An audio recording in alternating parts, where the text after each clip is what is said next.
Doctor Nagasuri doctor Nagasuri Venugopal గారి విద్వాన్ విశ్వం రెండవ భాగం 7/12/24 రాయలసీమలో పత్రిక.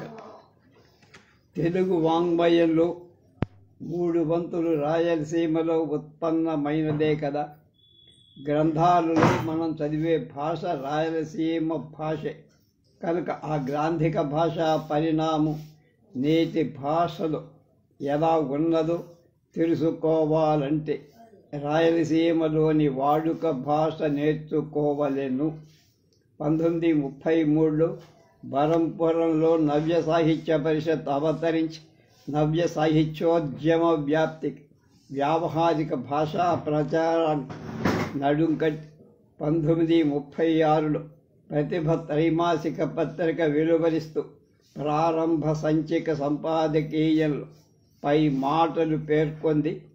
గిడుగు రామ్మూర్తి, పంచాగ్నుల ఆదినారాయణ శాస్త్రి, తల్లావజ్జల శివశంకర శాస్త్రి, తెలికిచర్ల వెంకటరత్నం ఈ ప్రతిభ త్రైమాసిక పత్రిక సంపాదక వర్గం. రాయలసీమ రాళ్లసీమ కాదు రత్నాల సీమ అని నిరూపించిన వారు అనంతకృష్ణ శర్మ గారి వంటి సంగీత సాహిత్య విధులు నిధులు, నారాయణాచార్యుల వంటి సరస్వతీ పుత్రులు, వెంకట శాస్త్రి వంటి మహాకవులు, సర్వోత్తమరావు వంటి గ్రంథాలయ ఉద్ధారకులు, రామలింగారెడ్డి వంటి మేధావులు, విద్యావేత్తలు, రామరాయణీయం గారి వంటి మహామంత్రులు, కోటిరెడ్డి, సంజీవరెడ్డి, నాగిరెడ్డి, రాజశేఖర్ రెడ్డి, సంజీవయ్య, సుబ్బారావు వంటి ప్రజాసేవకులు, బిఎన్ రెడ్డి వంటి దర్శకులు, విద్వాన్ విశ్వం వంటి మహారచయితలు అందరు వీరంతా అనన్యమైన ప్రతిభాదీధితుతల వెలార్చుతూ పుట్టిన ప్రాంతానికి మెట్టిన ప్రాంతానికి అఖండమైన కీర్తి ప్రతిష్టలు సముపార్జించిన వాళ్ళే. వీరంతా ఎవరి రంగంలో వాళ్ళు అతిరథులు, మహారథులు. ఎవరికి వారే ఉద్దండ పిండ, ఎవరి వ్యక్తిత్వం వారిదే, ఎవరి గొప్పవారిది అని వేమరాజు భానుమూర్తి గారు విద్వాన్ విశ్వం సన్మాన సంచికలో రాయలసీమ విశిష్టతను మనకు గుర్తు చేస్తారు. రాయలసీమలో పత్రికలు అని ప్రత్యేకంగా విడదీసి చూసే అవసరం కానీ వీలు కానీ ఉందా అని ముందు తర్కించుకొని పరిశీలించాల్సి ఉంటుంది. నిజానికి తొలి దశలో తెలుగు మాట్లాడే ప్రాంతాలకు దూరంగానే తెలుగు జర్నలిజం ప్రారంభమై ముద్రణా పరిజ్ఞానం, రాతకు పత్రికల వ్యాప్తికి చాలా దగ్గర సంబంధం ఉంది. అందుకే తొలి తెలుగు పత్రికలు చెన్నై, మద్రాసు నుంచో ముంబై నుంచో వెలువడ్డాయి. తెలుగు జర్నలిజానికి కీర్తి పతాక అయిన ఆంధ్రపత్రిక అప్పటి బొంబాయిలో ప్రారంభమై తర్వాత చన్నపట్నానికి వచ్చి దినపత్రికగా మారి తర్వాత విజయవాడ గుండా హైదరాబాదుకు వచ్చిందే అని మనం గుర్తుపెట్టుకోవాలి. అందుకే ప్రాంతాల వారీగా తెలుగు పత్రికలు ప్రారంభ వికాసాల గురించి విస్పష్టంగా విడదీసి చూడటం క్లిష్టతరమని BSR Krishna Telugu journalism in Rayalaseema అనే ఆంగ్ల వ్యాసం studies in the history of Telugu journalism పుస్తకంలో అభిప్రాయపడ్డారు. అయితే మూలాల గురించి తెలుసుకోవటం, నడిచిన దారిని అర్థం చేసుకోవటం అనే మరింత మెరుగైన ప్రణాళికను రూపొందించుకోవటానికి అవసరమైనప్పుడు స్ఫూర్తి పొందటానికి ఎంతో ఉపకరిస్తాయి. అదే సమయంలో రాయలసీమలో పత్రికలు అనే అంశం గురించి సరైన పరిశోధన కానీ అంచనా కానీ నేటికి లేదు. కనీసం ఇప్పుడైనా ఈ అంశం మీద దృష్టి పెట్టి సమగ్రమైన పరిశోధన జరగాల్సి ఉంది. ప్రస్తుతం అక్కడక్కడ చెదురుమదురుగా ప్రస్తావించబడిన విషయాలు కొద్దిగా పరిశీలిద్దామంటున్నాడు నాగసూరి. నేడు రాయలసీమగా పిలువబడే ప్రాంతాల్లో అనంతపురం, కడప, కర్నూలు, చిత్తూరు జిల్లాలు. గతంలో రాయలసీమకు దత్తమండలం అనే పేరు. క్రీస్తు శకం 1800లో నైజాం నవాబు బ్రిటిష్ వారితో సైన్య సహకార సంధి చేసుకున్న మరాఠాలు నైజాం మీద దాడి చేస్తే రక్షణ కోసం బ్రిటిష్ వాడు సైన్యంలో రంగంలో దిగాలి అన్నది సంధి. దానికి ప్రతిఫలంగా నిజాం నవాబ్ బ్రిటిష్ వాళ్ళకి రాయలసీమ జిల్లాలను ధారాదత్తం చేశాడు. అప్పటి నుంచి దత్త మండల సీడెడ్ డిస్ట్రిక్ట్స్ అనేటువంటి పేరు. ఈ దత్త మండలాలనే పేరు రాయలసీమగా మారటానికి 128 సంవత్సరాలు పట్టి. దత్త మండలాలు అన్న పేరు ఎవరు పేర్కొన్నా, ఏ సందర్భంగా చెప్పినా రాయలసీమ వాసులకు ఏపగింపుగానే ఉంటుందని వల్లంపాటి వెంకట సుబ్బయ్య రాయలసీమలో ఆధునిక సాహిత్యం, సామాజిక సాంస్కృతిక విశ్లేషణ అనే పుస్తకంలో అభిప్రాయపడతారు. 1928 నవంబర్ 18 నంద్యాలలో జరిగిన ఆంధ్ర మహాసభలో చిలుకూరి నారాయణరావు గారు రాయలసీమ అనే పేరు ప్రతిపాదించారు. సాధన పత్రిక సంపాదకుడు పప్పూరి రామాచార్య ప్రతిపాదించిన ఈ తీర్మానాన్ని ఆనాటి సభ ఏకగ్రీవంగా ఆమోదించి, నిజానికి చిలుకూరి ప్రతిపాదించిన రాయలసీమ అనే పేరు ఆ ప్రాంతానికి ఉన్నట్టు మట్టి రాజుల కాలంలో వచ్చిన అభిషిక్త రాఘవం అనే కావ్యం పేర్కొంది. ఈ మట్టి రాజులు వాళ్ళు కడపలో, ఆ తర్వాత ఒంటిమిట్ట ప్రాంతాలను పరిపాలించారు. మట్టి అనంత భూపాలుడు రాయలసీమను పాలించినట్టు ఈ గ్రంథం చెబుతోంది. 1911లో చిత్తూరు జిల్లా ఏర్పడి ఈ జిల్లాలతో కలిపి రాయలసీమగా పిలువబడి, అప్పటి రాయలసీమ ప్రాంతంతో పాటు అప్పట్లో బళ్ళారి కలిసి ఉండేది. బళ్ళారి నిజంగా రాయలసీమ ప్రాంతానికి కళా రాజధాని.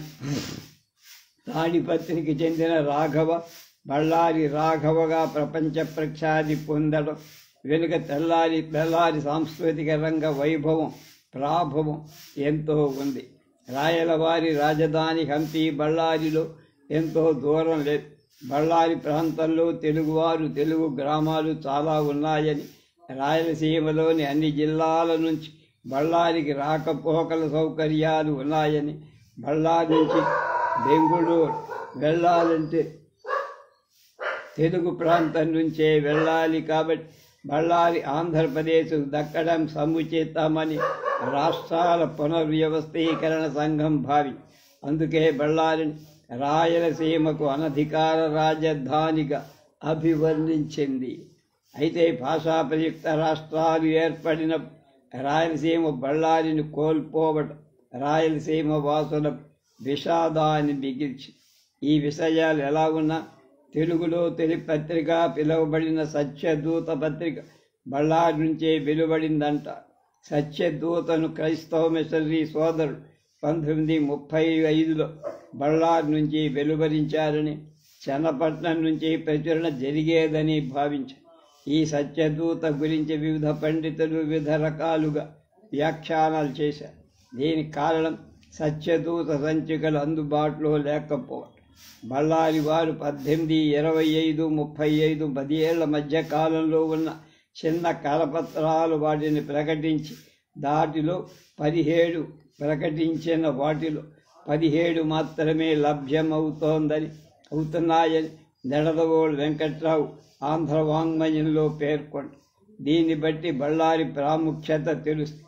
బళ్ళారి తర్వాత తెలుగు ముద్రణ విషయం పేర్కొనాలంటే విశాఖపట్నం గురించి చెప్పుకోవాలని తెలుగు జర్నలిజం ఆవిర్భావ వికాసం అనే గ్రంథంలో వి లక్ష్మణరెడ్డి పేర్కొంటాడు. సత్యదూత తర్వాత వెలువడిన పత్రిక వృత్తాంతి పత్రిక 1838 నాటికే వెలువడిందని మద్రాస్ ఆర్కైవ్స్లో దాఖలా ఉంది. బ్రౌన్ జాగులు తెలుగు జర్నలిజం చరిత్ర 1832-1850. వృత్తాంతి పత్రిక ప్రతి ఒక్కటి కూడా లేదు. కొందరు ఈ పత్రికను వృత్తాంతినిగా చెప్పారు. అయితే గిడుగు రామ్మూర్తి గారు గద్య చింతామణిలో వృత్తాంతిలో అచ్చైన జాబులను ఉదహరించారు. మద్రాసు నుంచి వెలువడిన వృత్తాంతి పత్రిక సంపాదకుడు కడపకు చెందిన మండిగల వెంకట్రాయ శాస్త్రి. 1842లో మండిగల వెంకట్రాయ శాస్త్రి కడప నుంచి వర్తమాన తరంగిణి సంపాదకులు వృత్తాంతి గురించిన రాసిన ఉత్తరం ద్వారా కొన్ని విషయాలు బయటపడుతుంది. ఈ పత్రిక బ్రిటిష్ ప్రభుత్వానికి విధేయత ప్రకటించిన మత మార్పిడులు వ్యతిరేకంగా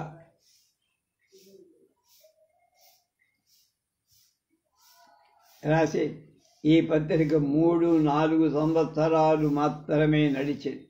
1863లో బళ్ళారు నుంచి శ్రీయక్షిణి అనే పత్రికను త్యాగరాజ మొదలి వెంకటరమణ కవి ప్రారంభించి కందుకూరి వీరేశలింగం వెచ్చిన పత్రిక శ్రీయక్షిణి.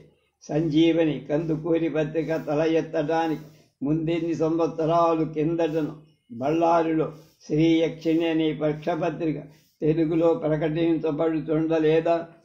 దాని శైలి ఎంత మనోహరమైందిగా ఉండునో పెక్కండ్రి ఎరింగి ఉందురు అని కందుకూరి పేర్కొనటం విశేషం.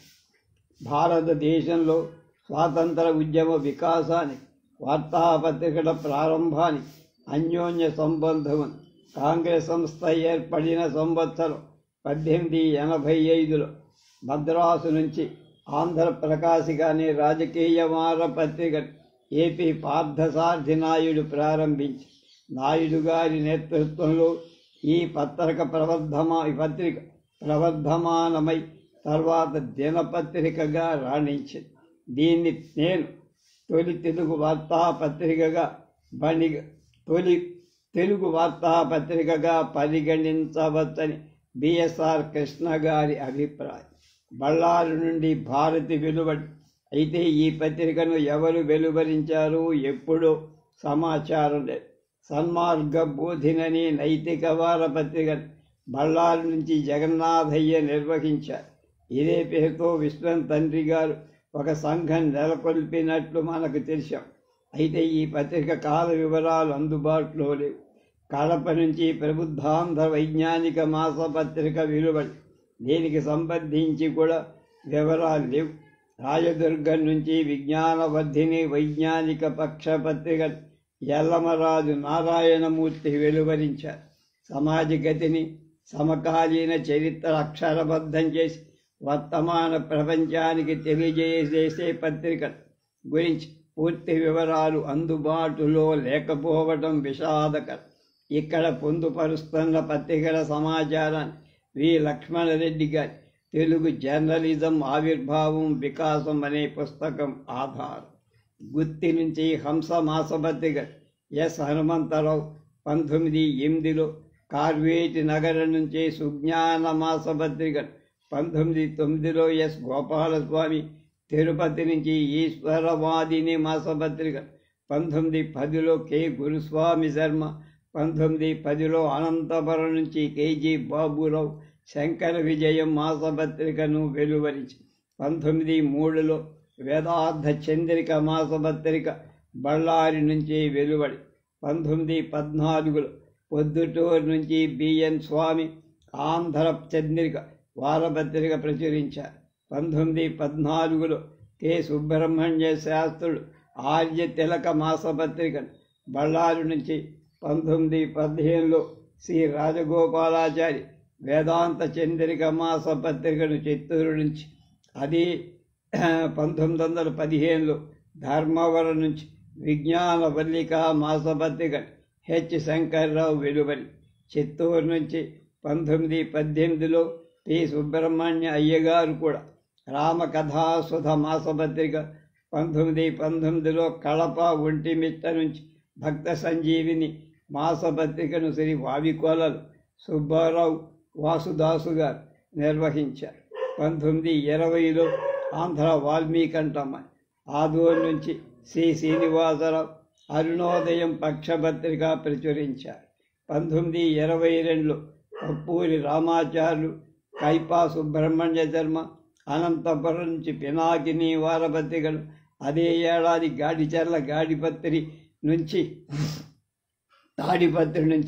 మాతృసేవ వారపత్రికను, అనంతపురం నుంచి అనంతగిరి పేర ఆర్యకవి బాలభారతి మాసపత్రికను వెలువరించి 1924లో అనంతపురం నుంచి కల్లూరి సుబ్బారావు లోకమాన్య మాసపత్రిక ప్రచురించి అనంతపురం నుంచి 1925లో పప్పూరి రామాచార్యులు సాధన వారపత్రికను, కడప నుంచి 1926లో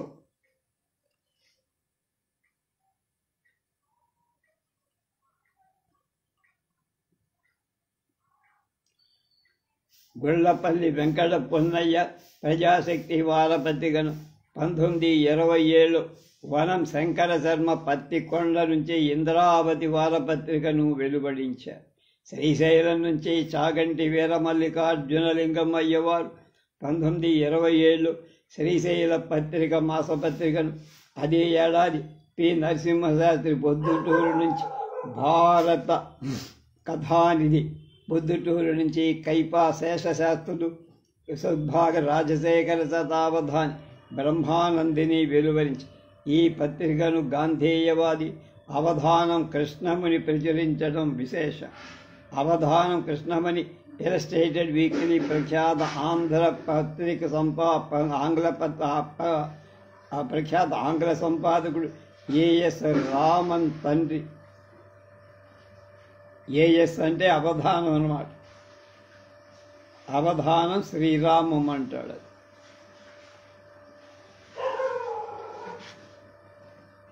ఏఎస్ రామన్ గారి పూర్తి పేరు అవధానం సీతారాముడు. ఆయన ఆ పేరులో తెలుగులో కథలు కూడా రాశారు. తెలుగు చలనచిత్ర రంగం నిలదొక్కుకోవడానికి కృషి చేసిన ముగలా నారాయణ స్వామి విజయ వాహిని పేరుతో ఒక పత్రిక నడిపారు, సినిమా పత్రిక. 1928లో ఎంఎస్ సుబ్బన్న బళ్ళారి నుంచి సుబోధిని మాసపత్రికను వెలువరించి అదే ఏడాదిలో అనంతపురం నుంచి తుంగభద్ర ప్రాజెక్టు వారపత్రిక, నంద్యాల నుండి ఉపాధ్యాయ మాసపత్రిక డివి దేవరా వెలువరించారు. 1929లో కైపా సుబ్రహ్మణ్య శర్మ గాడిచెర్ల, నంద్యాల నుంచి కౌమోదికి పక్షపత్రిక వెలువరి. 1929లో చంద్రగిరి నుంచి ఆంధ్రీ మాసపత్రిక వచ్చి ఇతర వివరాలు అందుబాటులో లేవు. 1930లో ఆర్వి గౌడ్ రాజసముద్రం చిత్తూరు నుంచి రెడ్డి కులప్రభ వెలువరించారు. 1930లో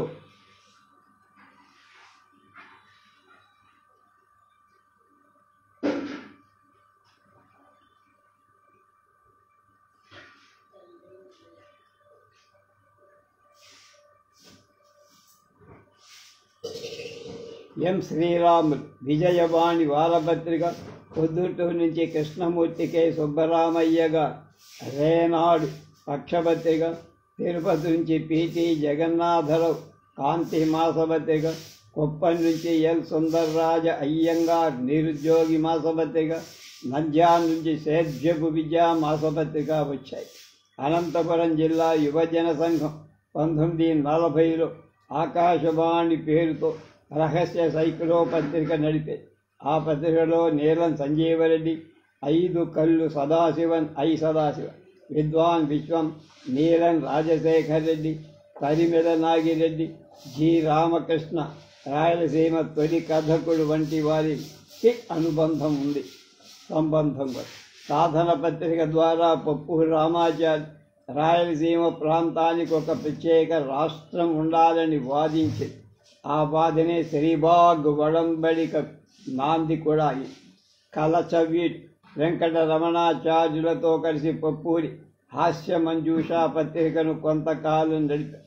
పత్తికొండ నుంచి వెలువడ ఇంద్రావతి వారపత్రిక స్థానిక సమస్యలపై నిర్మోహమాటమైన విమర్శలు ప్రచురించి ప్రత్యర్థులకు సింహస్వప్నమే.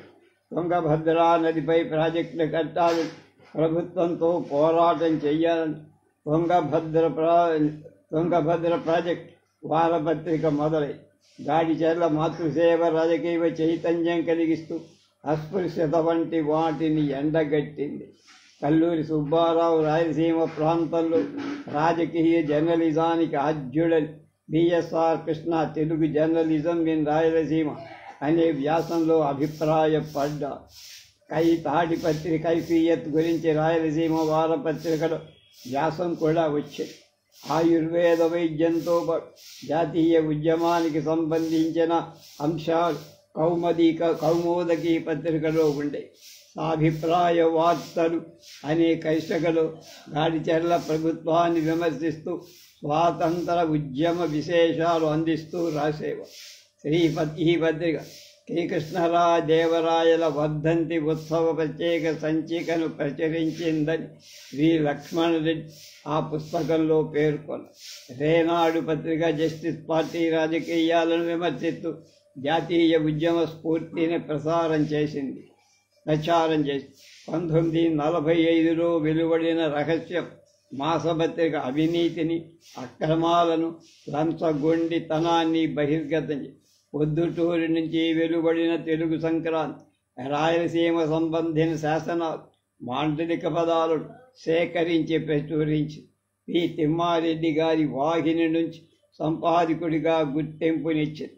తిరుత్తణి నుంచి 1957లో జి మునిరత్న బాలప్రభ అనే బాలల పత్రికను కొంతకాలం వెలువరించారు. వీళ్ళే హోసూరులో ఉన్న ఈ మన అగరం వసంత్ వాళ్ళ బృందంలో వాడు. అతనితో నేను మాట్లాడిన సందర్భం కూడా. రాచమల్లు రామచంద్రారెడ్డి సవ్యసాచి పత్రిక ద్వారా నాయకుల లుసుగులను విమర్శించి రాజకీయ చైతన్యాన్ని పెంచి వీరే వెలువరించిన సంవేదన సాహిత్య త్రైమాసిక పత్రిక తెలుగు సాహిత్య రంగాన్ని ఒక కుదుపు కుదిపింది. ఎంవి రమణారెడ్డి పొద్దుటూరు నుంచి వెలువరించిన ప్రభంజనం నిజంగా రాజకీయ ప్రభంజనం. అనంతపురం నుంచి ఇమాం వెలువరించిన కదలిక రాయలసీమ సమస్యలకు వెలుగులోకి తెచ్చి, నంద్యాల నుంచి బి పాండురంగారెడ్డి వెలువరించిన సీమ సాహిత్య సేవ చేసి, ప్రస్తుత కడప నుంచి వెలువడుతున్న సాహిత్య నేత్రం ప్రముఖ సాహిత్య పత్రిక. అక్షరాలు బొత్తిగా తెలియకపోవడాన్ని హస్సలు కలం చెప్పడానికి బదులుగా ఇంగ్రేజీ పత్రికల్లో ఉండేవాడిని అలా తర్జుమా చేసి వేయడాన్ని విమర్శిస్తూ రాసిన లేఖ బళ్ళారి నుంచి 1842 ఆగస్టు 20 తేదీన పత్రిక చదివే పాఠకులకు చేశాడు. ఒక పాట విమర్శనాత్మక ఉత్తరాన్ని జవాబుతో వర్తమాన తరంగిణి 1842 సెప్టెంబర్ 8వ తేదీ నాటి సంచికలో ప్రచురించడం విశేషం. ఈ విషయాన్ని ఉదహరిస్తూ తెలుగు పత్రికలో వచ్చిన మొట్టమొదటిది ఉత్తరం ఇదే. కాబట్టి పత్రికలకు ఉత్తరాలు రాజనంలో రాయలసీమ వాసులే ఆద్యులని భూమన్ తన రాయలసీమ ముఖ చిత్రం పుస్తకంలో పేర్కొంటాడు. రాయలసీమ జర్నలిజం గురించి చెప్పుకుంటున్న పలుక్కున మెరిసే తార గాడిచెర్ల హరిసర్వోత్తమరావు. ఎడిటర్ అనే పదానికి సంపాదకుడు అనే తెలుగు నామకరణం చేసిన గాడిచెర్ల తొలి తెలుగు పూర్తి స్థాయి దినపత్రిక ఆంధ్రపత్రికకు సంపాదకు. కాశీనాథుని నాగేశ్వరరావు ఆంధ్రపత్రిక బొంబాయి నుంచి మద్రాసుకు తరలించి దినపత్రిక మార్చిన తరుణంలో అంటే 1914లో గాడిచెర్ల సంపాదకుడయ్యారు. 3 ఏళ్ల పాటు ఉన్నారు. తొలి దశలో సంపాదకుడి పేరు ప్రచురించేవారు కాదు కనుక ఆంధ్రపత్రిక తొలి సంపాదకుడు ఎవరు అనే విషయంపై మొదట్లో కొంత చర్చ జరిగింది. అయితే ఆంధ్రపత్రికలో 3.5 దశాబ్దాలు పనిచేసి సంపాదకుడిగా పదవీ విరమణ చేసిన సివి రాజగోపాలరావు పరిశోధన చేసి తొలి సంపాదకుడు హరిసర్వోత్తమరావు అని స్పష్టం చేశారు. సర్వోత్తమరావు గతించిన ఆంధ్రపత్రిక శ్రద్ధాంజలిగా సంపాదకీయం రాస్తూ అదే విషయాన్ని తొలి వాక్యంగా ప్రస్తావించడం విశేషం. చూడుము ఆంధ్రపత్రిక చరిత్ర. గాడిచెర్ల కృషిని గమనిస్తే చాలా ఆశ్చర్యం, ఆనందం కలుగుతుంది. 1883 సెప్టెంబర్ 14 కర్నూలులో జన్మించిన హరిసర్వోత్తమరావు పూర్వీకుల కడప జిల్లా పులివెందుల తాలూకాలో సింహాద్రిపురం వారు. ఉద్యోగరీత్యా తండ్రి కర్నూలు గుంతకల్లో హైస్కూల్ విద్యాభ్యాసం, మద్రాస్ క్రిస్టియన్ కళాశాలలో 6 ఏళ్లు చదివి 1906లో ఎంఏ పాస్ అయ్యారు. ఆనాడు ఎంఏ పట్టా పొందిన ఆంధ్రులో గాడిచెర్ల వారు 2వ. అప్పుడు మద్రాసు రాష్ట్ర ముఖ్యమంత్రిగా ఉన్న పానుగంటి రామారాయణిం గారు మొదట వేదం వెంకటరాయ శాస్త్రి గారు గాడిచెర్ల ఎంఏలో అధ్యాపకులు.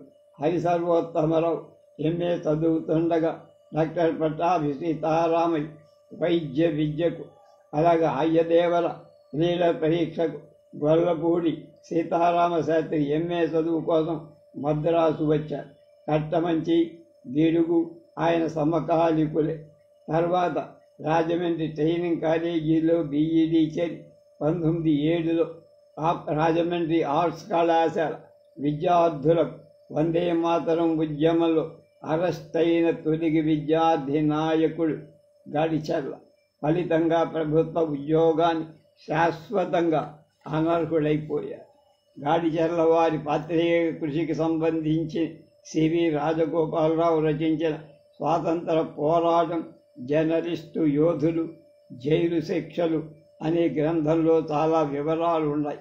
1907 ఆఖరి భాగంలో గాడిచెర్ల విజయవాడలో పెంగళి లక్ష్మీనారాయణ, బోడి నారాయణరావు గారితో కలిసి స్వరాజ్య తెలుగు వార పత్రిక ప్రారంభించి తనను ఎడిటర్గా పెట్టినా ఏమీ రాయలేనని నారాయణరావు చెప్పగా ఆ పని చెయ్యటానికి హరిసర్వోత్తమరావు ముందుకొచ్చి 1908 మార్చి 12న బిపిన్ చంద్రపాల్ జైలు నుంచి విడుదలైన 3వ రోజున స్వరాజ్య తొలి పత్రిక వెలువడి, ఆ సమయంలో తిరునల్వేలి జిల్లా మ్యాజిస్ట్రేట్ ఆష్ అనే ఆంగ్లేయ అధికారి ఎవరో విప్లవకారులు కాల్చి చంపారు. ప్రభుత్వం దీన్ని సాకుగా తీసుకొని చిదంబరం పిళ్ళేను అరెస్ట్ చేసి యావజ్జీవ కారాగార శిక్ష విధించింది. పిళ్ళైన అరెస్టుకు విచారణకు నిరసనగా గుమికూడిన ప్రజలపై ఒక ఆంగ్లేయ అధికారి కాల్పులు జరిపి 2 అమాయకులను పట్టన పెట్టుకున్నారు. మరో 4 గాయపడ్డారు. ఈ సంఘటనకు తీవ్రంగా స్పందిస్తూ గాడిచెర్ల స్వరాజ్య 26వ తేదీ సంచికలో విపరీత బుద్ధి శీర్షికతో ఖండించారు. ఈ వ్యాసం ఈ విధంగా సాగింది. అరే ఫిరంగి, కురువల వ్యాఘ్రమ, నిష్కారణంగా నువ్వు 3 హిందువులను ఒక్కసారిగా పొట్టన పెట్టుకొంటివి కదా. నీవు ఈ నీతి చట్టాలు కూడా అతిక్రమిస్తున్నావు. ఓ భయభ్రాంతుడ, పొగరుబోతుతనంలో కన్నులు కానని వాళ్ళకి సహజ లక్షణమైన ఇలాంటి వ్యతిరేక అభిప్రాయాలు కలిగినవి నీ రహస్యాలను బయట పెట్టుకున్నావు. హిందూ జాతీయ అభివృద్ధితో నీ విదేశీ పరిపాలనా విధానం అంతమొందగలదని నువ్వు రుజువు చేసి చెప్పుకున్నావు. గాడిచెర్ల ఈ వ్యాసం రాసి భీమవరం నుంచి పంపారు. దీన్ని వెదవాళ్ళు అయ్యదేవర గారికి చూపించగా ఇది రాజద్రోహ నేరం కింద వస్తుందని కొన్ని మాటలు తీసివేసి దిద్ది పంపారు. కానీ ముద్రాపకుడి బోడి నారాయణరావు ఆ కొట్టివేతను పరిగణలోకి తీసుకోకుండా అసలు వ్యాసాన్ని ప్రచురించారు. ప్రభుత్వం వ్యాసాన్ని రాజద్రోహంగా పరిగణమి జూలై 13 వారెంట్లు జారీ చేసి అప్పుడు బందర్లో ఉన్న హరిసర్వోత్తమరావును అక్కడే అరెస్ట్ చేసి బెజవాడ సబ్ జైలుకు తీసుకొచ్చి అదే రోజున ముద్రాపడు బోడి నారాయణరావును బెజవాడలో అరెస్ట్ చేశారు. ఈ సమయంలో గాడిచెర్ల భార్య రామాబాయి, ఇతర బంధువులు అయ్యదేవరకు అతిథులుగా ఉన్నారు. అప్పట్లో రాజకీయ ఖైదీలకు అసలు సౌకర్యాలే లేవు. వీరికి దొంగలు, హంతకులు వంటి ఖైదీలకు కూడా తేడా లేదు. వారి మాదిరిగానే వీరిని కూడా తలకు మురికి కావని తోపి కాళ్లకు ఇనుప గడియాలు ఉండే. గొంగళ్లపై పడక, మట్టి చిప్పలో మజ్జిగ లేకుండా పప్పు, పులుసులో అన్న ముద్దల భోజనం, మట్టి ముంతల్లో నీరు, వీటికి తోడు పిండి విసరడం, రాళ్లు కొట్టడం వంటి పనులు ఉండే. దీన్ని బట్టి హరిసర్వోత్తమరావు ఎంత దుర్భర జైలు జీవితం అనుభవించారో ఊహించుకో.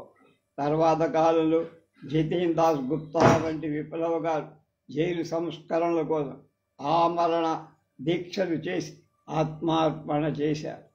3 ఏళ్ల జైలు శిక్ష అనంతరం 1911లో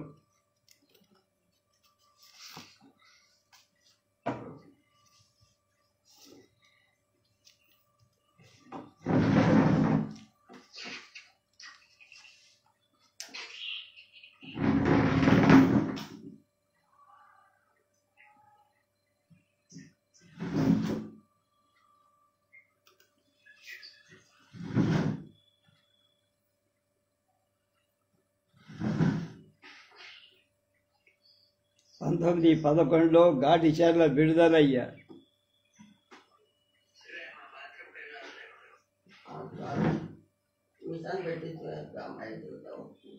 కొమర్రాజు వెంకట లక్ష్మణరావు గారితో కలిసి కొంతకాలం మహారాష్ట్రలో ఉన్నప్పుడు కాశీనాథుడితో పరిచయం ఏర్పడి ఆ సందర్భంగా పుత్తూరి వెంకటేశ్వరరావు వ్యక్తం చేసిన అభిప్రాయం ప్రకారం జైలు నుండి తిరిగి వచ్చిన గాడిచెర్ల పలకరించడానికి జనం భయపడిన దశలో కొన్నాళ్ల తరువాత కాశీనాథుని నాగేశ్వరరావు పంతులు ఆయన ఆంధ్రపత్రికలో సంపాదకులుగా నియమించుకున్నారు. వచ్చిన ఆదాయం కూడా దినభత్యమేనని అవుటపల్లి నారాయణరావు రాశారు. ది హిందూ పత్రికలో గ్రంథ సమీక్షలు రాస్తే 15 రూపాయల వంతున పారితోషికం ఇచ్చేవాడు. ఆయన పొందిన అతిపెద్ద పారితోషికం అదే అనొచ్చు. 1919లో మద్రాసు నుంచి ది నేషనలిస్ట్ అనే ఆంగ్ల పత్రికలు తమ సంపాదకత్వంలో నిర్వహించారు. రౌలట్ చట్టం, ప్రెసాక్ట్, చెమ్స్ఫర్డ్ సంస్కరణల గురించి నిశితంగా విమర్శిస్తూ స్వరాజ్య ఉద్యమ ప్రచారం చేశారు. 1919 ఏప్రిల్ 13 తుపాకీ గుండు ఆరాధన అనే రాజకీయ కారణంగా మళ్ళీ రాజద్రోహం కేసు పడింది. ప్రభుత్వ వేధింపులు క్రమంగా పెరిగాయి. కేవలం 19 వారాలు నడిచి ఆ పత్రిక మూతపడి 1920 సంవత్సరంలో మద్రాసు నుండి సౌందర్యవల్లి అనే మాసపత్రిక గాడిచెర్ల నిర్వహించారు. ఆ పత్రికకు గాడిచెర్ల భార్య రామాబాయి సంపాదకులుగా ఉండేవారు. ప్రధానంగా స్త్రీల సమస్యలు ప్రాధాన్యమిస్తూ సంఘ సంస్కరణలు, స్త్రీలలో రాజకీయ చైతన్యం కలిగించడానికి సౌందర్యవల్లి బాగా కృషి. అయినా స్త్రీల పత్రికను ఎవరూ రాసుకోవాల. మద్రాసు నుండి వెలువడే పత్రికల స్ఫూర్తి అని పేర్కొన్నారు. స్త్రీల కోసం ప్రత్యేకంగా ఒక విశ్వవిద్యాలయం ఉండాలని మొట్టమొదటిసారిగా ఒక ప్రతిపాదన చేసిన కీర్తి సౌందర్యవల్లికి దక్కుతుంది. స్త్రీల కోసం తెలుగులో ఇటీవల కాలంలో వెలువడిన మహిళా పత్రిక తిరుపతి నుంచి జి పద్మారత్నం సంపాదకత్వంలో వెలువడడం గమనార్హం. చందమామ సంస్థ ప్రచురించిన వనిత మాసపత్రిక కన్నా ముందే మహిళా మాసపత్రికలో రాయలసీమ గురించి రావటం ప్రత్యేకంగా గుర్తించుకోవాలంటే కోటంరాజు పున్నయ్య హ్యూమానిటీ అనే ఆంగ్ల పత్రిక సంపాదకులుగా పదవీ విరమణ చేసి కరాచీలోని న్యూ టైమ్స్కు సంపాదకులుగా వెళుతున్నప్పుడు ఆయన అభినందించి తెలియజేస్తూ సౌందర్యవల్లి సంపాదకీయం రాసింది. సౌందర్యపల్లి పత్రిక కూడా కొంతకాలమే నడిచింది. 1921లో మద్రాసు నుంచి గాడిచెర్ల అనంతపురం జిల్లా తాడిపత్రికి తరలి వెళ్ళారు. 1922లో గాడిచెర్ల తాడిపత్రి నుంచి మాతృసేవ అనే వారపత్రిక నిర్వహించారు. ఈ పత్రిక కూడా నష్టాలు రావడంతో అక్కడి నుంచి నంద్యాల వెళ్ళారు. మంచి చదువు, సత్సాంగత్యం, ధైర్యం, పట్టుదల, చొరవ ఉన్న పాత్రికేయుడు గాడిచెర్ల బెజవాడ నుంచి, మద్రాసు నుంచి, తాడిపత్రి నుంచి అలా ఎక్కడ ఉన్నా అక్కడి నుంచి విభిన్నమైన పత్రికలు తీసుకురావడం ఆయన విశిష్టత. ఎడిటర్ అనే పదాన్ని, సంపాదకుడనే తెలుగు పదాన్ని సృజించటమే కాక ఆంగ్ల పదాలు, ఆంధ్ర పదాలనే శీర్షిక నిర్వహించిన మహానుభావం. ఒక్క తెలుగే కాక ఇంగ్లీష్ పత్రిక, అలాగే రాజకీయ అంశాలే కాక స్త్రీలు అని పేర్కొనకుండా స్త్రీల కోసం పత్రిక వెలువరించడం ఆయన ప్రత్యేకత. అలాగే ఉద్యమానికి బాసటగా పత్రికలు సాగాలని, సంపాదకుడు కార్యాలయంలో కాకుండా కార్యరంగంలో ఉండాలని ఆచరించి చూపిన వాస్తవవాది గాడిచెర్ల. భార్యను కూడా తన ఆశయాలకు అనుగుణంగా కార్యరంగంలో సహచరిగా మార్చుకున్న ప్రాయోగిక పాత్రికేయుడైన. అలాగే వీరేశలింగం గారి భార్య రాజ్యలక్ష్మమ్మ పంతులు గారికి ఎన్నో రకాలు తోడ్పడి, అయితే ఆమె సంపాదకత్వం వహించిన సందర్భం ఎక్కడా లేదు. ఈ రకంగా చూసిన గాడిచెర్ల ఒక మెట్టు పైనే ఉంటారు. కొమర్రాజుతో కలిసి విజ్ఞాన చంద్రిక సర్వస్వం ఏర్పాటుకు దోహదం చేయటమే కాక ఎన్నో గ్రంథాలు రాశారు. పత్రికా రంగం, పుస్తక రంగం, స్వాతంత్ర ఉద్యమం అని మాత్రమే కాకుండా ఎన్నో రంగాల్లో కృషి చేశారు. తెలుగునాట గ్రంథాలయ ఉద్యమాన్ని హరిసర్వోత్తరమా కృషి మహత్తరమై ఇంత చేసి ఏం బాగుకోకుండా నిలిచిపోయే గాడిచెర్ల భారతదేశంలో తొలిసారిగా పత్రికా వ్యాసం రాసి జైలు పాలైన పాత్రికేయుడుగా చిరస్మరణీయుడు.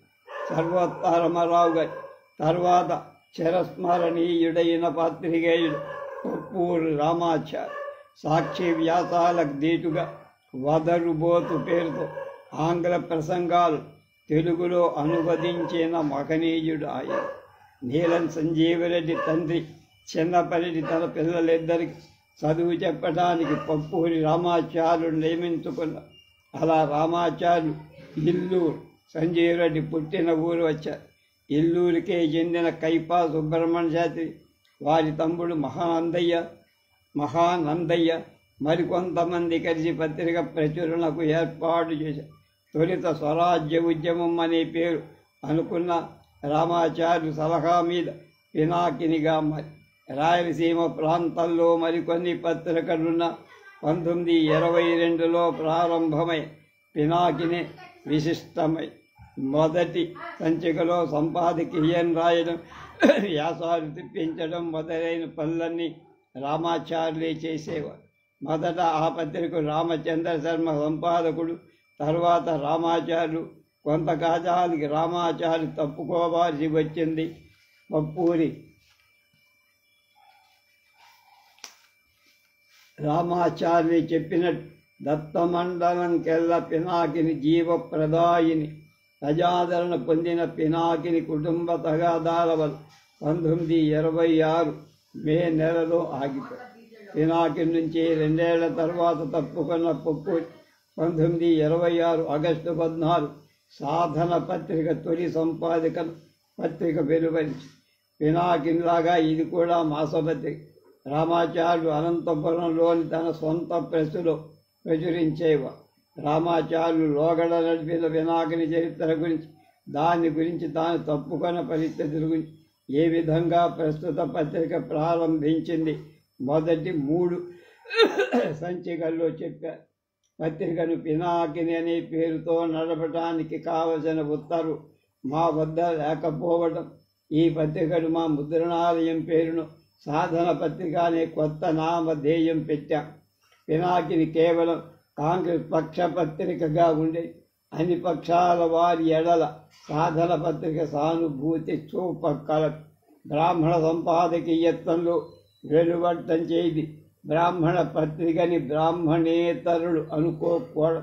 బ్రాహ్మణేతర ఉద్యమాల ఎడ సానుభూతి చూపినప్పుడుది ఆ పక్షంలో చెందిందని బ్రాహ్మణుడు తలంచడం తప్పే అవుతుంది. పినాకిని సంపాదకుడిగా తప్పుకున్న సందర్భంలో వీడ్కోలంటూ రామాచార్యులు రాసిన వ్యాసాన్ని పినాకిని ప్రచురించలేదని కూడా పేర్కొంటూ సాధనలో రాశారు. 1972లో రామాచార్యులు మరణించేదాకా సాధన సంపాదకత్వం వహించారు. పత్రికారంగం సంప్రదాయాల విషయంలో సాధన పత్రిక సంఘటనలు గుర్తింపదగినవిగా పుత్తూరి వెంకటేశ్వరరావు గారు అభిప్రాయపడి తెలుగు జర్నలిజానికి సంపాదక దీపం వెలిగించిన గాడిచెర్ల హరిసర్వోత్తమరావు, పత్రికల సంప్రదాయాల పోకడలు అద్దం పట్టిన పొంపూరి రామాచార్యులు, రాయలసీమ రాజకీయ జర్నలిజానికి శ్రీకారం చుట్టిన కల్లూరి సుబ్బారావు ఇలా చర్చించుకుంటున్నప్పుడల్లా మనకు తారసపడే మరో మణిదీపం విద్వాన్ విశ్వం. కొప్పూరి రామాచార్యులు, కల్లూరి సుబ్బారావు, తరిమెల్లాగిరెడ్డి సాంగత్యంలో కొప్పూరి రామాచార్యులు, కల్లూరి సుబ్బారావు, తరిమెల నాగిరెడ్డి సాంగత్యంతో పాత్రికేయుడిగా మారిన సాహితీవేత్త విద్వాన్ విశ్వం పత్రికారంగ సాహిత్యరంగ కృషి గురించి మనం ముందు తెలుసుకుంటాం కనుక ఇక్కడ వివరంగా చెప్పుకోవటంలా.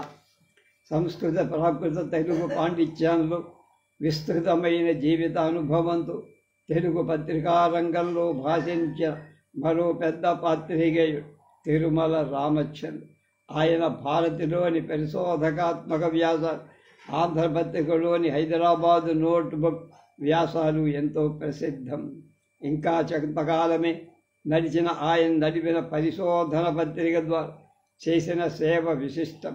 అలాగే ఖండకర సాహిత్య విమర్శ చేసిన రాచమల్లు రామచంద్రారెడ్డి పదునైన విమర్శతో బలమైన వాక్యం రాసిన ప్రభంజనం ఎంవి రమణారెడ్డి, రాయలసీమ సమస్యను తన కదలిక ద్వారా పలికించిన ఇమాం షేర్ సింగ్ పేరుతో వ్యాసాలు రాసిన, తెలుగులో ఫైనాన్షియల్ జర్నలిజానికి శ్రీకారం చుట్టిన పుత్తూరు పుల్లయ్య చక్కని కవిత, మరింత చక్కని ప్రసంగం చెయ్యగలిగిన పత్రికేయుడు, రాణించిన యాదాటి కాశీపతి, మా సీమ నడిపిన రాచపల్లె రాజగోపాలరెడ్డి, తెలుగు ఇండియా టుడే సంపాదకుడుగా ఎంతోమందికి తెలిసిన ఎం రాజేంద్ర, 48 సంవత్సరాల పాటు రాజీ పడకుండా చిత్తూరులో గోడ పత్రిక నడిపిన ఎర్రయ్య. ఇలా చెప్పుకుంటున్న మన గుర్తుకు వచ్చే మరో కొందరు సంపాదకుడు గజ్జెల మల్లారెడ్డి. కడప జిల్లాకు చెందిన మల్లారెడ్డి ఈనాడు, ఉదయం, ఆంధ్రభూమి వంటి దినపత్రికలో పనిచేసి పేరు పొందిన ప్రముఖ సంపాదకుడి కన్నా కవిగానే వీరికి ఖ్యాతి. అందుకే వీరి అక్షింతలు సులువుగా గుర్తుకు వస్తాయి. పోని వీరి పుణ్యభూమి శీర్షిక మారు పేరుతో రాయటం వల్ల చాలామందికి అది మల్లారెడ్డిదని తెలియకపోవచ్చు. The illustrated weekly of India సంపాదకులుగా పేరు పొంది ఏఎస్ రామన్ కడప జిల్లా వారి. వీరికి కళా సాంస్కృతిక రంగాలంటే అమితమైన ఆసక్తి. ఆశ్చర్యక పరిస్థితులు గట్టి సంపాదకుడిగా నిలిచి దక్కన హెరాల్డ్ అనే దినపత్రిక సంపాదకుడిగా వికే నరసింహన్ చిత్తూరు జిల్లా వాడు. ఇంకా ఎంతోమంది రాయలసీమ జర్నలిస్టు రతనాలు చిన్న పత్రికల ద్వారా గొప్ప సేవ, పెద్ద పత్రికల ద్వారా విస్తృత సేవ చేస్తున్నవాడు. తెలుగు, ఇంగ్లీష్ పత్రికల్లో ఉన్న పుస్తకం నిలివి కారణంగా, సరైన సమాచారం అందుబాటులో లేని కారణంగా, పూర్తి పరిశోధన జరగని కారణంగా ఈ అధ్యాయంలో ప్రస్తావించబడిన విషయాలు సమగ్రమని అందరితో పాటు ఈ రచయిత కూడా భావించటం. ఇటీవల 1886 నుంచి 1956 దాకా తెలంగాణ పత్రిక రంగం నుంచి చరిత్ర సబ్రవీస్ లేఖకుడు పొందిన సంగీశెట్టి శ్రీనివాస్ పుస్తకం వెలువరించి మంచి పని చేశారు. అటువంటి ప్రయత్నం రాయలసీమ పత్రికా రంగం సంబంధించి రావాల్సి ఉంది. అయితే పత్రికా రంగంలో పెద్ద ఎత్తున సాంకేతిక పరిజ్ఞానం, దాని వెంట ఇంకా పెద్ద ఎత్తున పెట్టుబడులు వేగంగా రావడంతో రాయలసీమ ప్రాంతంలో పత్రికలు ఎడిషన్లు ప్రారంభమై గతంలో ఆంధ్రప్రభ, ఇండియన్ ఎక్స్ప్రెస్ కొంతకాలం చిత్తూరు నుంచి వచ్చాయి. తర్వాత బెంగుళూరు నుంచి రావటం మొదలు 80వ దశకంలో తిరుపతితో తదలి తర్వాత అనంతపురం, కడప, కర్నూలు ఎడిషన్లు రావడం దీని ఫలితంగా ఆయా ప్రాంతాల వార్తలు పెరగడంతో అక్కడి వారు పత్రికేయులు అవడం, వారు ఆ ప్రాంత భాష ఎంతో కొంత పలికించడం జరిగింది. అయితే ఆ పై స్థాయికి లేదా పత్రికలు ప్రారంభించే స్థాయి చేరుకున్నవాడు బాగా తక్కువ. ప్రస్తుత తెలుగు జర్నలిజం తీరును పరికించి వర్తమాన రాయలసీమ జర్నలిస్టును పరిశీలిస్తే ఖచ్చితంగా స్ఫూర్తిదాయకం విద్వాన్ విశ్వం పత్రికా రంగ యాత్ర. ఒక పాత్రికేయులకే కాక కవుల, రచయితలు విద్వాన్ విశ్వం ఆదర్శ. పాత అని తిరస్కరించకూడదు, కొత్త అని భ్రమించకూడదు, పద్యం అని పక్కకు పెట్టకూడదు, వచనమని అర్ధరహితమైన ప్రేమ చూపకూడదు. సాగిన విద్వాన్ విశ్వం ఈనాటికి సమన్వయమూర్తి, సాహిత్య దీప్తి, పత్రికేయ స్ఫూర్తి. విశ్వంగారి సాహితీ యాత్ర వీక్షించే ముందు పత్రికా పథికుడుగా, సంపాదకుడుగా స్థూలంగా ఆయన కృషి తెలుసుకొని ఈ నేపథ్యంతో విద్వాన్ విశ్వం సాహిత్య వైభవాన్ని రుచి చూడటం సులువుగా, హాయిగా ఉంది. పత్రికేయుడు విశ్వం అప్పుడప్పుడే నేను ముమ్మరంగా విస్తృతమైన పరప్రభుత స్తంభింపచేసిన జాతీయోద్యమంలో తలమునకలుగా పనిచేసి బందికానాలకు వెళ్ళి చేయగలిగేదంతో చేసి ఇక ఆ దారిని వదిలిపెడుతూ ఉన్నా. కేవలం ఉద్యమం ఉపన్యాసాల ద్వారా కాక ఇంకాస్త లోతుకు దిగి జనంలో, ముఖ్యంగా ఆలోచనా పరులైన యువకులను మరింత లోతుగా రాజకీయాలు, శాస్త్రీయ పద్ధతులు పరచితే తప్ప లాభం లేదనుకొని తొలి రోజు నుండి రెండో రంగంలో ఉంటున్న రచనా రంగాన్ని తొలి రంగంగా చేసుకొని అసలు రాజకీయాన్ని దాదాపుగా విరమించిన రోజులు. వెనువెంటనే బాపిరాజు గారు మీజానుకు వెళ్ళటం క్షణాల్లో జరిగిపోయి అంటూ 30 ఏళ్ల క్రితం జరిగిన సంగతంటూ 1973 దాశరథి గారి తిమిరంతో సమరం పుస్తకానికి ముందు మాట కాంతి కవాటంలో విద్వాన్ విషయం తను ఏ రీతిగా పూర్తి స్థాయిలో పత్రికా ప్రపంచంలో దిగింది వివరించారు.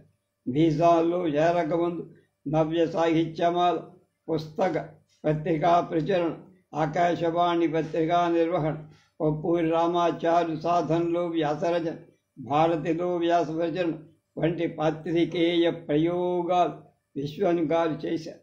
అడవి బాపిరాజు గారి మీజాన్ అసిస్టెంట్ ఎడిటర్గా 1945లో చేరిన విద్వాన్ ఎంతో కాలం అక్కడ ఉండలే. తర్వాత ప్రజాశక్తి పత్రికలో అసిస్టెంట్ ఎడిటర్గా దాదాపు 3 ఏళ్ళు చేశారు. తర్వాత విశ్వం మద్రాసుకు వెళ్ళిపోయారు.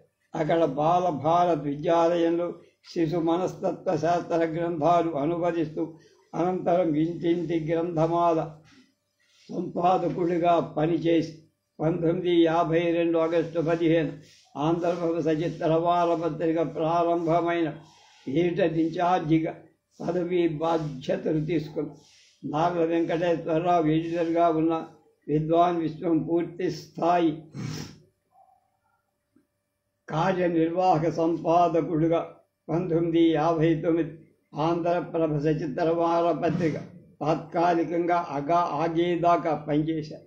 ఆ కాలంలో విద్వాన్ విశ్వం తెలుపు నలుపు పేరుతో ఫీచర్ రైటింగ్ శ్రీకారం చుట్టడమే కాక తన కాలం ఒక స్పష్టమైన రూపు కల్పించుకోగలిగారు.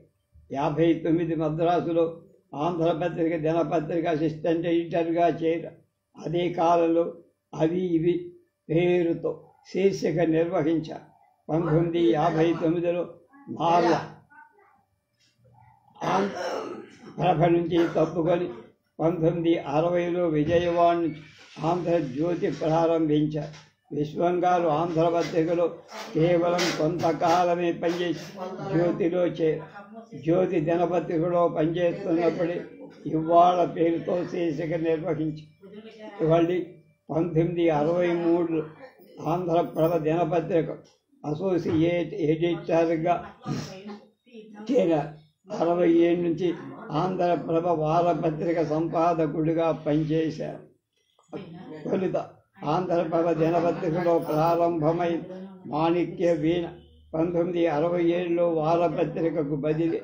ఈ మాణిక్య వీణ 1987లో విశ్వం గారు మరణించేదాకా కొనసాగింది. 51 నుంచి 52 దాకా విశ్వం విపులమైన సుదీర్ఘమైన సమీక్ష ప్రతి నెల తప్పకుండా కనబడుతూ ఉండటం ఒక ప్రత్యేకం అంటూ కిన్నెర సంపుటంలో మాలతీ చందూర్ ముందు మాట రాస్తూ ఇలా అంటారు.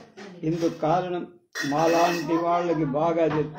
ఆంధ్ర వారపత్రిక 1952 ఆగస్టు 15 ప్రారంభమై ఆ పత్రిక తొలి సంపాదకుడు నార్ల గారి పేరు ఉన్న పత్రిక బాధ్యతంతా విశ్వం గారి. ఆంధ్రప్రభలో చేరటానికి 1 ఏడాది పాటు ఖాళీగా ఉండి ఆ ఏడాది కాలం కిన్నెర నిర్వహణ బాధ్యత తాము భుజాల మీద వేసుకొని నిత్యం కిన్నెర కార్యభారంలో మునిగి ఉండేవారు. నేను ఎరిగిన విశ్వం అంటూ మహీధర రామ్మోహన్ రావు సీమ సాహితీ పత్రిక 1996 జనవరి సంచికలో ప్రజాశక్తి పత్రికలో మేమిద్దరం అతి వేగంగా రాసే వాళ్ళగా పేరు. అయితే ఆయన అక్షరాలు సాజీడు సిరాతో నడిచి కాగితం మీద పాకినట్టు నావి ఎంత వేగంగా రాసినా గుండ్రంగా విడివిడిగా ఉండే. కంపోజిటర్లు, ప్రూఫ్ రీడర్ తరచూ తన వద్దకు వచ్చి పోవాల్సి వచ్చేది. మంచి సూక్ష్మగ్రాహి, శీఘ్రగ్రాహి, మంచి జ్ఞాపక శక్తి గలవ, చాలా రిజర్వుడిగా ఉండేవాడు అన్నారు నన్ను. వేమరాజు భానుమతి ఎడిటర్గా విద్వాన్ విశ్వం గురించి ఆంధ్రప్రభ పవిత్ర వారపత్రిక సర్వాంగ సుందరంగా తీర్చిదిద్ది దానికి విశిష్టమైన రూపురేఖలు సమకూర్చి వ్యక్తిత్వాన్ని కల్పించిన ఘనత ప్రధానంగా విశ్వం గారి. ఈనాడు తెలుగులో వెలువడుతున్న ప్రతి వారపత్రిక ఈ విధంగా ఆంధ్రప్రభ వారపత్రికకు నకలుగా తయారైందంటే అది విశ్వం గారి సంపాదకీయ ప్రతిభ గరిమకు మణిముకురం. వాటిలో మనకు కనపడేది బింబ ప్రతిబింబాలు కనబడి కుడి ఎడమల తేడా, చిన్న పెద్ద తేడాలు తప్ప ఇంకా అని 1975 విద్వాన్ విశ్వం సన్మాన సంచికలో అంటారు వేమరాజు భానుమూర్తి.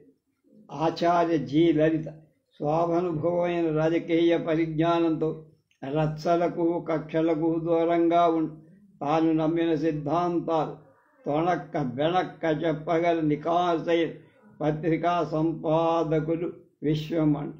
విద్వాన్ విశ్వం గారి బహుళ ప్రఖ్యాతమైన మాణిక్యమైన తెలుపు నలుపు శీర్షిక వ్యాసాలకు తర్వాత అధ్యాయంలో విపులంగా తెలుసుకుందాం. నిజానికి ఈ శీర్షిక రచయితగా ఆయనకున్న పేరు, సంపాదకుడుగా ఉన్న కీర్తిని, కవిగా ఉన్న గుర్తింపు, పండితుడుగా ఉన్న పేరు దాటిపోయి ఆంధ్రజ్యోతి సంపాదకుడుగా విజ్ఞాన తాత్విక గ్రంథాలు రచించిన నండూరి రామ్మోహన్ రావు తెలుగు వారపత్రికల తీరుతెన్నుల గురించి 1968లో studies in the history of Telugu journalism పుస్తకంలోని వ్యాసంలో వ్యాఖ్యానిస్తూ ఆంధ్ర సచిత్ర వారపత్రిక ఎంత విజయం సాధించినా అది ప్రధానంగా పురుషుల పత్రికగా మిగిలిపోయిందని, నిజానికి చదివే సమయంలో ఉన్న స్త్రీలకు తగినంత సమాచారం కలిగి ఉండేది కాదని చెబుతూ పలు కథానికలు, శీర్షికలు, అనువాద నవల, పిల్లల విభాగం, 3 వన్నెలలో తారల చిత్రాలు ప్రచురిస్తూ సినిమా రంగ విశేషాలు, సమాచారంతో మొత్తం కుటుంబాన్ని తగిన రీతిలో ఆంధ్రప్రభ సచిత్ర వారపత్రిక రూపుదిద్దాడు విశ్వం అన్నారు.